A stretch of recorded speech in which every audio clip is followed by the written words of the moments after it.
Welcome to the Scientific Sense podcast, where we explore emerging ideas from science, policy, economics, and technology. My name is Gil Eapen. We talk with world's leading academics and experts about their recent research or general areas of topical interest. Scientific Sense is an unstructured conversation with no agenda or preparation. We cover a wide variety of domains where new discoveries are made and new technologies are developed on a daily basis. We are most interested in how new ideas affect society and help educate the world how to pursue a rewarding and enjoyable life rooted in science, logic, and information. We seek knowledge without boundaries or constraints and provide unedited content of conversations with researchers and leaders who love what they do. A companion blog to this podcast can be found at scientificsense.com, and this podcast is available on over a dozen platforms and directly at scientificsense.net. If you have suggestions for topics, guests, and other ideas, please send them to info@scientificsense.com, and I can be reached at gil@eapen.info.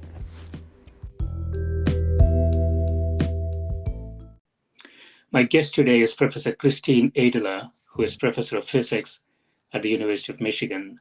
She works in experimental high-energy nuclear physics on the border between nuclear and particle physics. Her research is focused on nucleon structure and quantum chromodynamics, QCD, the theory of the strong force. Welcome, Christine. Thank you. Yeah, thanks for doing this. So I want to start with sort of a philosophical question. I don't know much about particle physics, but I used to think that particle physics is sort of like the particle zoo, that there's too many particles, too many interactions. And after reading the short essay you had sent me, I'm now thinking you have a zoo and all the animals in the zoo have their own pets. So the theory, the picture appears to get more and more complicated. So I wondered, is somebody playing sort of a cruel Russian doll game with us, or are things getting better? I think on the whole, things are getting better. These things maybe go through cycles where you find you have a proliferation of new discoveries that you can't quite make sense of everything, and then later on a pattern emerges. So if you think historically, before the understanding of the periodic table, when they discovered more and more elements, you needed to discover enough to see that there could be a pattern in what you were finding, and then this allowed them to predict new elements and then go off, and those holes in the periodic table were found. So similarly, in the history of nuclear and particle physics, in particular in the 1950s, when we had the technology to develop accelerated beams and produce new particles in the laboratory, there was this zoo of particles. It was called a zoo, I think, at the time, by certain people. And this led at the very end of the 1960s to the quark model of particles that interact via the strong nuclear force, via exchange of gluons. And so once the quark model came out, we were able to make sense of these different particles as a series of bound states. Within the standard model, we still have, there's still 6 types of quarks, 6 types of leptons, including the electron being the most familiar of those. But they seem to be organized in, we call them generations. So 3 generations, and 3 generations of 2, so it's sort of 3 times 2. And there seems to be this hint at another pattern that is not yet well understood. And that is an open question in the standard model. What's behind these 3 generations of quarks, these 3 generations of leptons, and we don't know yet. But I think someday we will have a better understanding of that there is something behind this pattern that has emerged. Yeah. And so could you give a quick historical picture here? So long time ago, we used to think atoms are fundamental. Then we found protons, electrons, and neutrons. And then we found quarks inside those, not electrons, but protons and neutrons. But the quark picture then got complicated, right? So what is sort of the timeline of these discoveries? So the discovery of the atomic nucleus, when people first understood that atoms weren't simply solid lumps, if you will, of mixed balanced negative and positive charges, but that there was, the negative charge, the electrons orbiting around this positively charged core, which we know to be the nucleus, goes back to the first to 1911. Yeah. And Rutherford, Marsden, and Geiger did this experiment where they shot alpha particles, which are bound states of 2 neutrons and 2 protons. They're actually the atomic nucleus of a helium atom, although they didn't know it at the time. They just knew it was a positively charged particle that they could get from radioactive decays. And they shot those at a foil of gold. So think aluminum foil, just a little bit more expensive if it's made from gold. So a thin sheet of aluminum, and they saw that about 1 in 8,000, so to the nearest order of magnitude 1 in 10,000, bounced off of something at sharp angles, and the rest went through nearly straight, or maybe they got deflected just a little bit. And so they understood from this that there was a lot of empty space in gold atoms, and that there's something positively charged, some kind of positively charged core surrounded by negatively charged electrons. And that the space, the volume that core took was about 1/10,000th of the volume of the gold atom. And that was the discovery of the atomic nucleus. And so it was the decade after that, in the 19-teens, so that the proton was discovered. Yeah. And this was through nuclear reactions in air. So it's a similar idea where they were scattering, it was Rutherford again, and he was scattering alpha particles from radioactive decay, similar to what he'd done before, but letting them pass through air. And they were interacting with the nitrogen atoms in the air, and sometimes knocked a proton, and a proton got knocked out. So these nuclear reactions can split up the neutrons and protons in an atomic nucleus, and that he could measure the charge. He recognized that there were hydrogen atoms being produced, because an electron would then bind to that knocked off proton, and he'd get hydrogen atoms. So he recognized that hydrogen was being produced, and understood that that part of the nucleus that had been discovered 6 years or so earlier was being broken off, and this was the discovery of the proton. And the discovery of the neutron was in the 1930s, so a little bit longer to wait for that. And then you asked about quarks, the quark substructure. Yeah, so this came out of all the different, so there are many different unstable particles being produced in the 1950s and 1960s. And people sort of put together a periodic table, and this came out in 1969. So Gell-Mann and Zweig, so two different physicists came up with this quark model that hypothesized that there were these different types. We call them flavors now. It's actually that the flavor of a quark is actually what interacts with the weak force. People didn't know all of this at the time. They just sort of looked at the different properties of the particles, like the charge. So, for example, of course, the proton has +1 electric charge relative to the amount of charge carried by an electron, and the neutron has 0 electric charge. So they looked at the patterns of charge.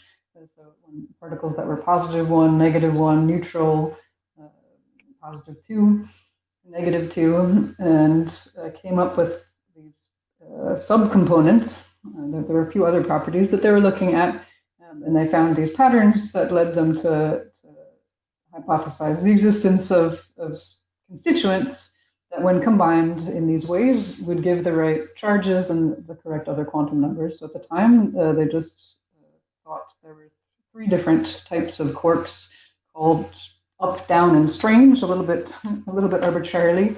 Up and down quarks are the main ones that comprise protons and neutrons, so the everyday matter. And those are the first generation of quarks with respect to the Yeah. generations I was talking about before. So the quark picture then was sort of making it a little simpler, right? The protons. The initial thinking was there were three quarks that makes a proton and a neutron. That's right. And so how does that work? So proton has a charge, neutron doesn't. But the primary ingredients of both of these particles are fundamentally the same, right? The quarks. That's right. They're called valence quarks of the proton are two of these up type quarks and one down, and in the neutron there are two down type quarks and one up. They're called valence quarks, an analogy to the valence electrons in chemistry. So the valence electrons of an element determine the chemical behavior of the element. So you have other electrons that are present. It's really the ones that are in the outer shell that determine the chemical behavior, how they interact with other elements. And so it was in analogy to this that these were called the valence quarks of a hadron. A hadron is a strong force bound state, a bound state of quarks. So a hadron is the atom of the strong nuclear force, the way the atom is the bound state of the electromagnetic force. So the valence quarks of a hadron determine its quantum numbers. So they will determine the charge of the bound state. So the possible values of what's called the spin of the bound state are also determined by the valence quarks. So for the proton and the neutron, so quarks carry electromagnetic charge. One thing I always thought was very interesting, and I suspect there might be something deep behind it that we haven't yet understood, is that quarks carry fractional electromagnetic charge with respect to the proton and the neutron. So the up quark carries plus 2/3 charge, and the down quark carries minus 1/3 electric charge. So I said the valence quarks and the proton were two ups and a down. So we have 2/3 plus 2/3 minus 1/3 equals 3/3, and we get the charge of plus 1. The valence quarks and the neutron are two downs and an up. So we have minus 1/3 minus 1/3 plus 2/3 equals 0. And we get the electrically neutral neutron. Yeah. Are these numbers, Christine, 2/3 and 1/3, are they truly measured numbers, or are we using it more conceptually? They are measured through scattering of electrons off of protons or neutrons. So if you scatter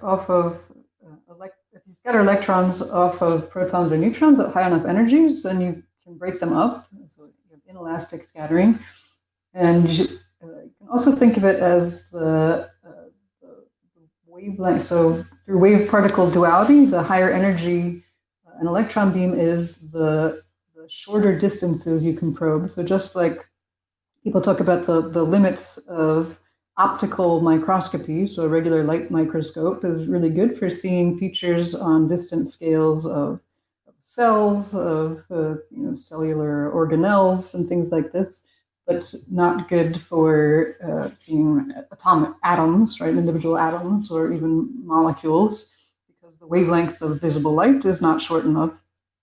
So you need to go to even shorter wavelengths to probe these smaller and smaller distances. And in principle, you could use very high energy gamma rays. We don't have technology to produce high intensity gamma ray beams at high enough energies to probe inside the proton. So we use particle beams, electron beams. Often we can also use other proton beams, which is something I do. And through particle wave duality, the high energy particle beams can behave like a wave and with very short wavelength because it's very high energy, and probe these really tiny distances. So at high enough energies, an electron beam can scatter off of basically a single quark inside the proton because the distance scale it's probing is so tiny.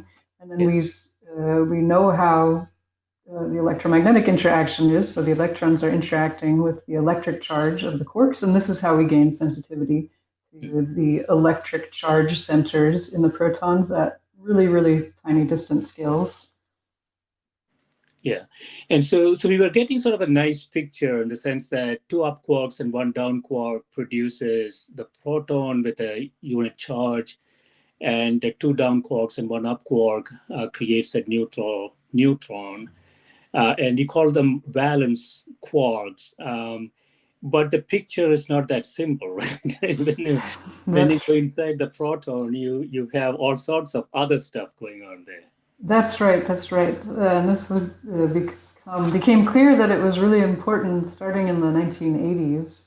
So another one of the quantum mechanical properties where things sort of we know how the totals have to add up. But people understood that the spin of the proton was 1/2 h bar, which happens to be the same as the electron. But then people knew that the proton had constituents. We've never had any sensitivity to constituents in the electron, at least so far. But people knew the proton was composite. And so the three valence quarks also carry 1/2 h bar spin. So they thought, okay, the spin of the proton must simply be carried by, two of the quarks must be spinning in the same direction, and one must be in the opposite. So we get 1/2 plus 1/2 minus 1/2 equals 1/2, all times h bar, a quantum unit of spin.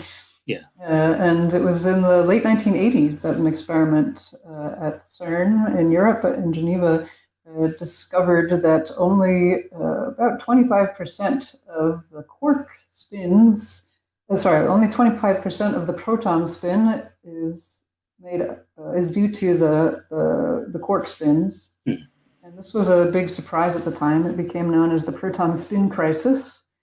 Yeah. And is still not completely resolved. We have certainly learned more. I guess at my facility, the Relativistic Heavy Ion Collider at Brookhaven National Lab in suburban New York on Long Island, made a big announcement about in 2014 about the gluon. This is the force carrier particle of the strong force, which plays an analogous role to the photon in electromagnetism. The photon is the force carrier particle of electromagnetism. And photons and gluons both carry spin 1. So in 2014, my facility at Brookhaven National Lab announced the discovery that the gluon spin was also contributing to the proton spin. But to go back to your broader question about what's going on inside the proton, we don't have this simple 3-quark picture. So we have 3 quarks. We have these gluons being exchanged between them all the time. And then due to quantum mechanics and E equals mc squared, it's really quantum field theory in this case, but we have quark-antiquark pairs that can fluctuate in and out of existence inside the proton. And this is happening constantly. So we have many, many fluctuations, that these quark-antiquark pairs that exist briefly, and then they annihilate again into a gluon. And new ones come, and it's a very dynamic environment inside the proton. Is this analogous to sort of the quantum fluctuations in the vacuum that we talk about in relation to the dark energy and those types of things? It is related to quantum fluctuations in the vacuum. So it's not a vacuum inside the proton. So you have this color field, if you will, so like an electromagnetic field and electromagnetism in the strong force. So it's called color, and the reason it's called the charge of the strong force is called color is because back in the 70s, when it was developed, people saw that they needed 3 charges to make a neutral rather than electromagnetism, where of course we just have 2 charges to make something neutral, which we just call positive and negative electric charge. They saw you needed 3 charges to make a neutral for the strong force, and thought of the analogy to red, green, and blue light making neutral white light, and called it color. And so there's this color field inside the proton in which these dynamic processes are taking place. So the spin crisis, as you mentioned, that's getting resolved by the idea that a lot of the spin is carried by the gluons? So it's not clear yet how much. The announcement or the discovery was that it does contribute non-negligibly. So we measured something different from 0, and it was positive. So it's contributing in the same direction. It's not taking away from the spin, because in principle that was possible. But we don't yet have very well constrained. So we still have a large uncertainty on how much the gluon spin is contributing to the total quark spin. The one other thing that can contribute So we have contributions from the quark spins, the gluon spin, and then we can have orbital angular momentum. So spin is a form of angular momentum, and we know that the proton has a finite, a non-zero radius. So we've measured it. We've measured it to be about 0.8 times 10 to the minus 15 meters, about 0.8 femtometers. And actually, there's an interesting discrepancy right now about a few digits past that, one set of experiments versus another set of experiments disagree on the radius of the proton. So that's another interesting area. But anyway, the fact that it's non-zero means that you can have your quarks and your gluons orbiting about the center of the proton and contributing that way to the proton's total spin, total angular momentum. And the orbital motion is not measured really at all. There's some ideas about how to do that now and what I would call pioneering experiments, but that's a pretty open question. So Christine, so things are getting more complicated, right? So you mentioned that we have quarks and antiquarks coming in and out of existence, and we have sort of a sea of these things happening inside the proton, but ultimately the three valence quarks that you talked about determine its properties. So is this, I was wondering, Christine, I don't know anything about this, is this sort of analogous to when we think about the early universe where, most of the antimatter got wiped out and there was a slight favorability to matter, and that's why we are here? This sort of similar thing happening inside the proton? Really different from that. So the quark-antiquark pairs are always created in pairs inside a proton or a neutron. I mean, we do have antiprotons and antineutrons, but the quark and antiquark pairs would be, blipping in and out of existence in this sea of quark-antiquark pairs in those antiparticles as well. Going back to the early universe, we don't know where the imbalance came from, because nearly everything we see, we always have matter and antimatter created equally when we're creating new matter. So in the proton, we're starting with more matter, or we have more matter than antimatter, if you will, and then the antimatter inside the proton, these antiquarks inside the proton, always come with a quark pair. So it's really a separate question. Yeah, but the valence quarks, as you mentioned, they are real. I don't know, real is the right term, but they're not antiquarks, right? So that's right. In the proton, they're quarks, not antiquarks. So if you create an antiproton, which we know how to do and do easily in the laboratory, create antiprotons and antineutrons, then the valence particles, the valence constituents, are antiquarks. So an antiproton, the valence constituents would be 2 anti-up quarks and 1 anti-down quark. And so the real picture is, I don't know if this is not possible, but if you take a picture of a proton at any point in time, you might see many quarks and antiquarks in addition to the valence quarks. Is that the way to think about it? That's correct. And how much you see depends on the resolution with which you look at it. Just like imaging many things, right? Sort of how much you zoom in will determine how much structure, how many features you can see. Yeah, and so the external properties, the spin, the charge, and so on, how do those things get affected by this sort of sloshing sea inside the proton? Right. So that's a good question for the spin. We think it's easy for charge because all these quark-antiquark pairs, they always come in pairs. So the electric charge of an antiquark exactly balances the charge of a quark, of its partner quark. Yeah. And so up and up is plus 2/3. The anti-up is going to be minus 2/3. Electric charge. So the charge always gets balanced. So this makes sense. For the spin, it's less clear how the antiquarks could be affecting the spin of the proton, because we have evidence that there are contributions to the spin of the proton from the antiquarks, and we really don't understand what mechanism might lead to a polarization of the antiquarks, of these C quarks, these quark-antiquark pairs, or part of the quark-antiquark pairs, that come in and out of existence. So that is a mystery right now that my colleagues and I are working on trying to understand. Yeah. Does the spin of the proton, it has to match precisely to the spin of the electron? That's right. The total spin of the proton is it's quantized. Spin is a quantized variable, and it's exactly 1/2 h bar. So, and this is the same as the electron. Yeah. And so, yeah, go ahead. Yeah, so the question is, for a composite particle such as the proton, how do all the constituents sort of snap exactly into this total of 1/2 h bar? Right. Right. Yeah, so that is a real puzzle, isn't it? So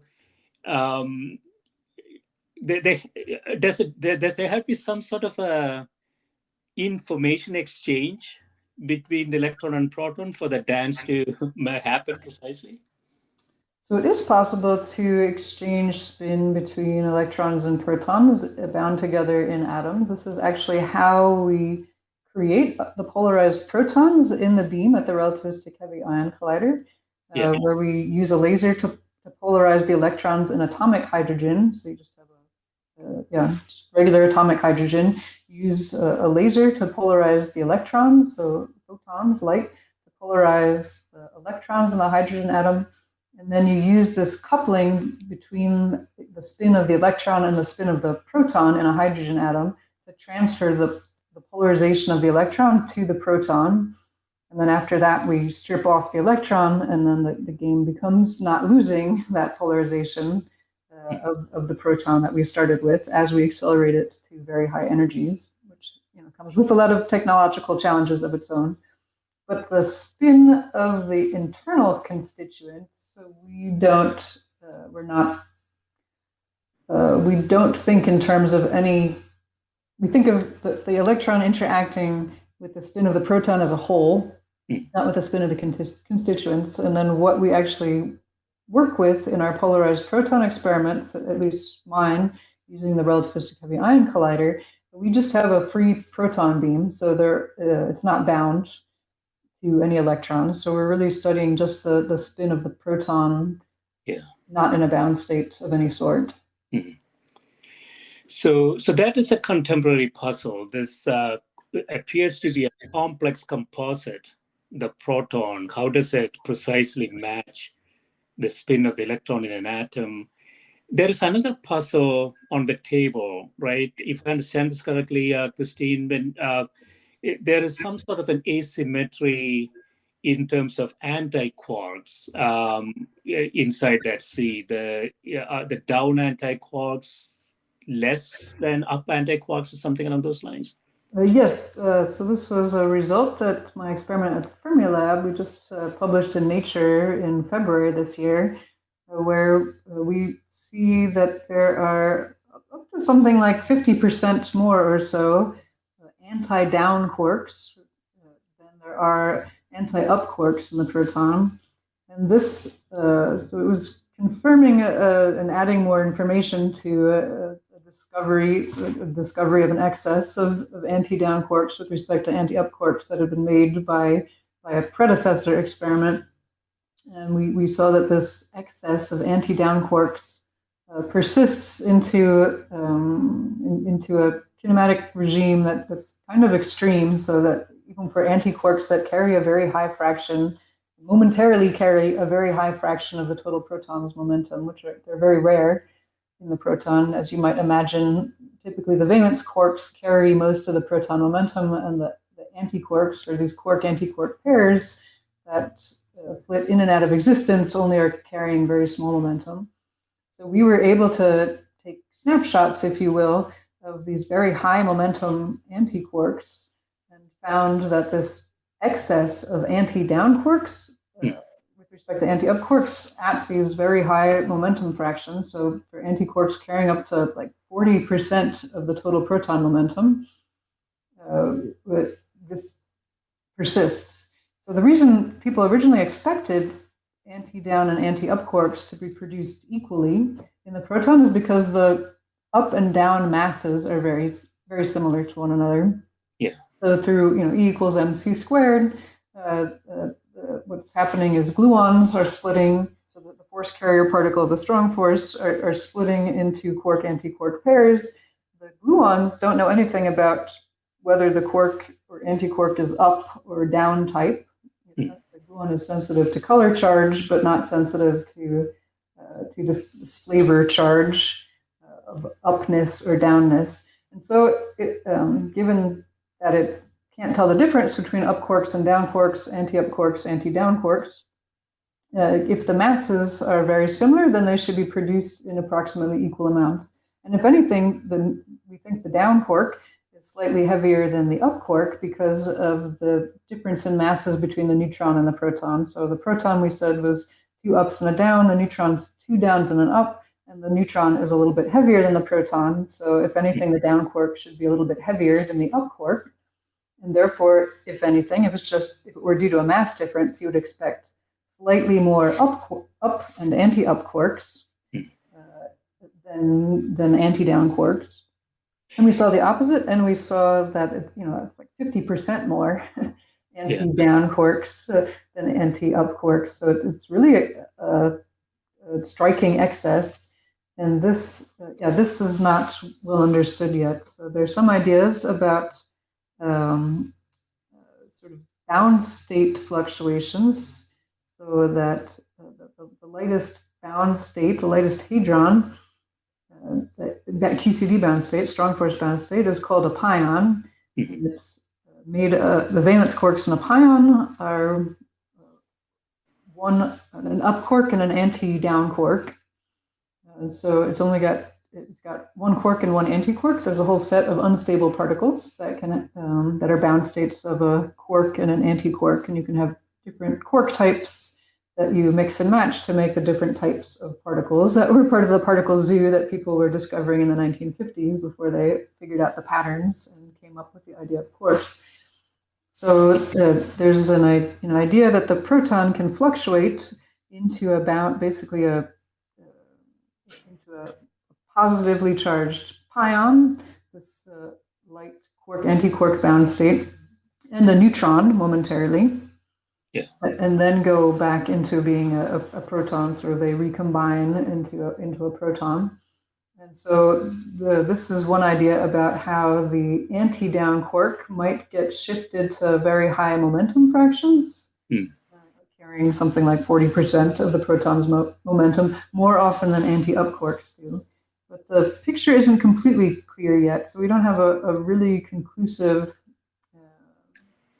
crisp description of all the data with a theoretical model that uses this idea. So it's certainly still in the running, and I think it's definitely contributing, but it's not completely clear yet if this is really the explanation or it's a little bit more complex than that.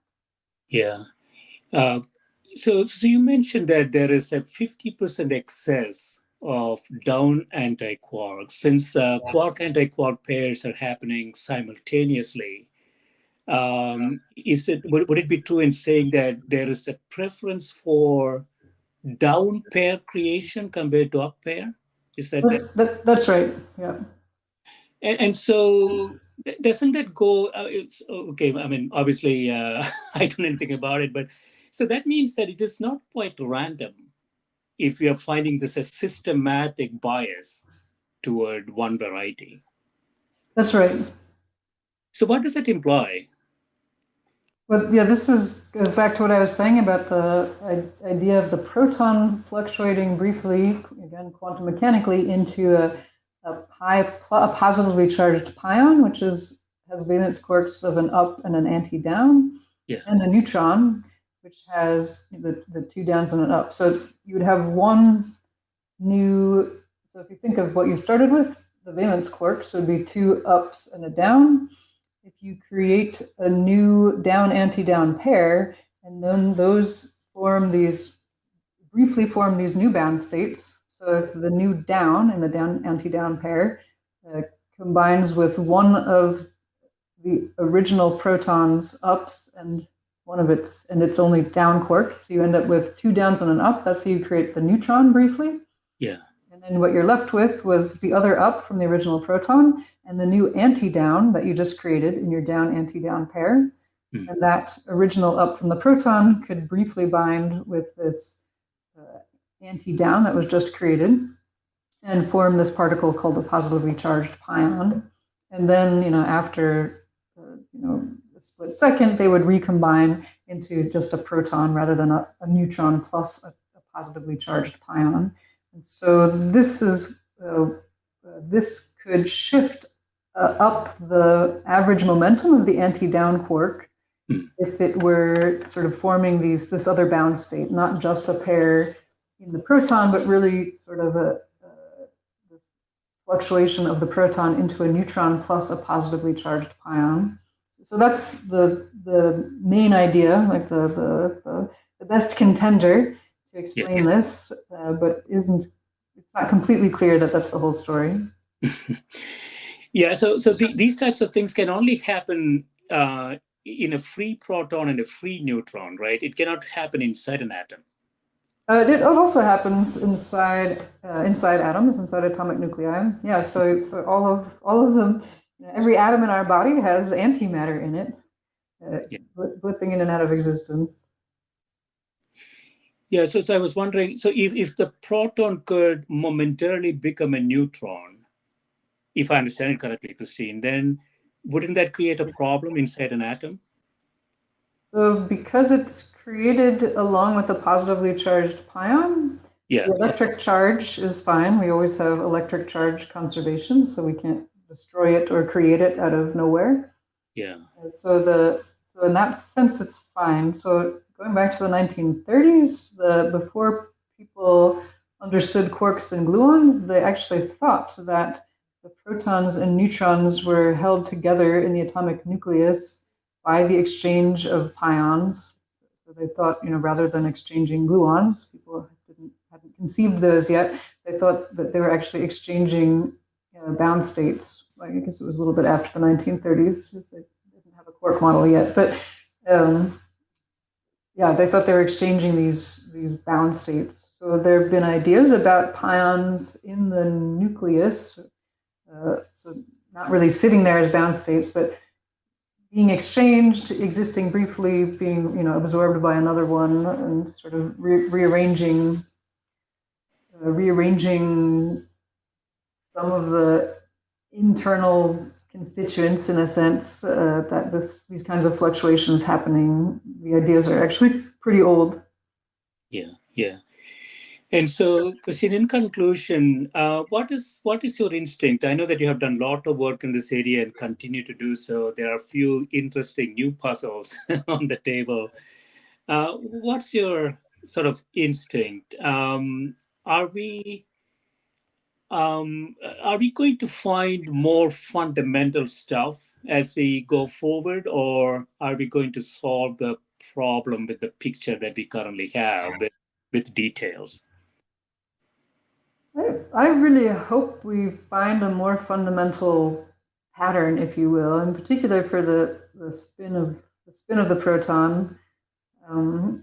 We'll have to see. There's going to be a major new facility that's going to be constructed in the 2020s at Brookhaven National Laboratory, called the Electron Ion Collider, and that will run polarized protons, polarized helium-3 beams as an effective polarized neutron beam, and polarized electron beams colliding with them. And I think that facility has great promise to, again, going back to my periodic table analogy, which I originally laid out as an analogy leading up to the discovery of quarks, with the particle zoo for hadrons that were discovered in the 1950s and 60s.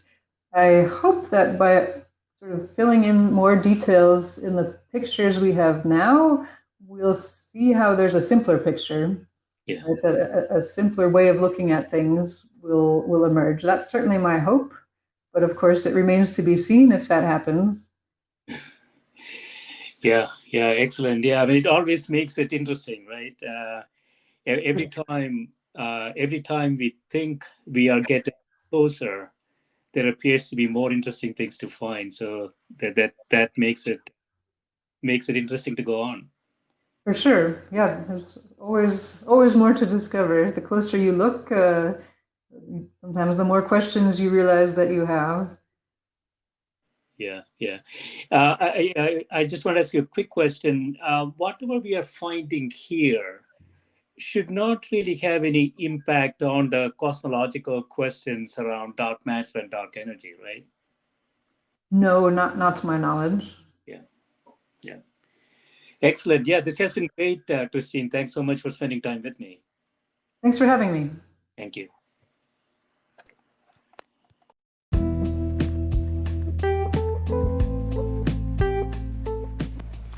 This is a Scientific Sense podcast providing unscripted conversations with leading academics and researchers on a variety of topics. If you'd like to sponsor this podcast, please reach out to info@scientificsense.com.